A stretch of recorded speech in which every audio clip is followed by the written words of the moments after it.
Humans, if we had no obstacles within our composition, we would actually be much, much more powerful and capable than we currently are. You look at children, especially under the age of 4, many of them have foresight. Many of them can see their past lives. Many of them can actually see with their third eye. They can have their eyes closed and they can tell you what color you're holding or how many fingers you're holding up. Like they're actually seeing with their third eye. Many of them can tell right away if a person is good or if a person is bad. They can feel their energy much more accurately and potently.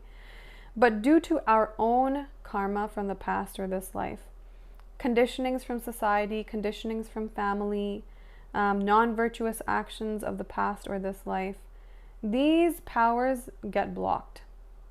And we end up growing and then kind of living in a very bubbled existence, not very interactive with the world in ways beyond the 5 senses. And what Swamiji was mentioning here was ego is a massive, massive blockage. And ego is what we start to build up, especially after the age of 7. You have to be better than your friend.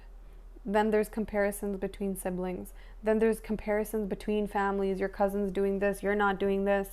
And then there's comparisons at school. All these comparisons are just building up your ego. I have to be better than them. I have to get ahead. I'm in a race. I have to get ahead. So all of this starts to build up. And you start to, become more clever and more tricky and more cunning in order to win that race. And what you have left at the end of the day is just a whole bunch of opacity, a whole bunch of ego, now that is actually preventing you from blossoming to your highest potential. When you're young, especially, between the ages of 10 to 20 and even later, having that ego can actually feel like I'm getting ahead.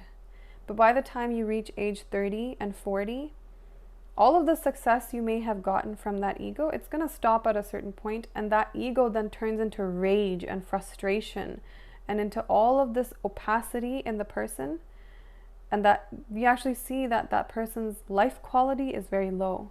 But a person who doesn't learn that cunningness and clever trickery in their, developmental years, they may not be as, worldly successful as the others, but by the time they reach 30, 40, they're a little happier with themselves because they haven't been cunning with the world. They haven't demanded too much of the world that they were supposed to be this successful. So whatever comes their way, they're a little more accepting of it. There's no rage and frustration in their being, and you can see that their life quality is actually higher. So things that that build up our ego end up being very detrimental in the long run, even though they're very useful in the short term. Right? And it's not just our fault. People have expectations of us, and we think that the world will only like us if I'm like this. My parents will only like me if I'm like this, if I'm this type of successful. And that ends up taking us down certain habits and patterns that are very detrimental in the long run. Vedvyasji mentions here that Prakriti has 2 innate programmings that you can't change. One of these innate programmings is that Prakriti has to give you a sensory experience. And the other innate programming in Prakriti is that it gives you freedom. So 2 programmings, either it's going to give you a sensory experience or it's going to give you freedom. Bhog or moksha.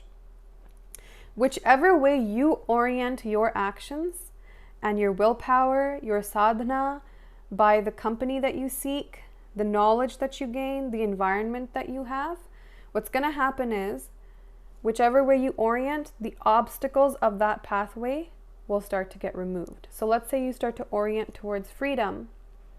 Any obstacles that were present in getting to that freedom will start to be removed. But let's say you orient yourself towards sensory experience, then any obstacles that were in the way of that sensory experience will start to get removed. So Prakriti is neutral. Your actions and willpower will determine which way you want to orient.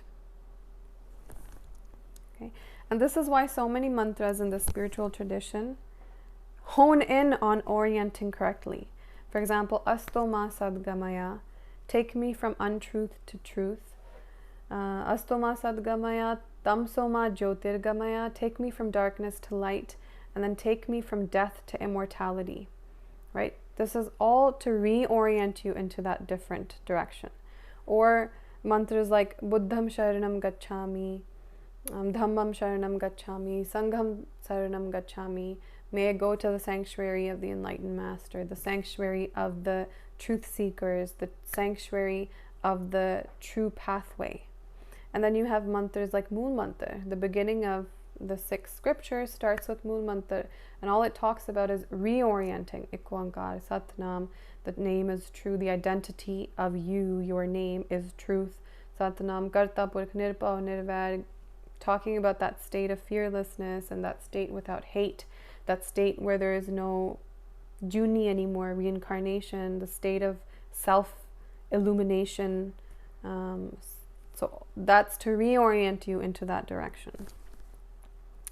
And this is exactly like a farmer closes off one barrier and removes another barrier to let the water flow naturally into that field. So the best we can do, our actions, is to remove the barriers in a certain direction of flow.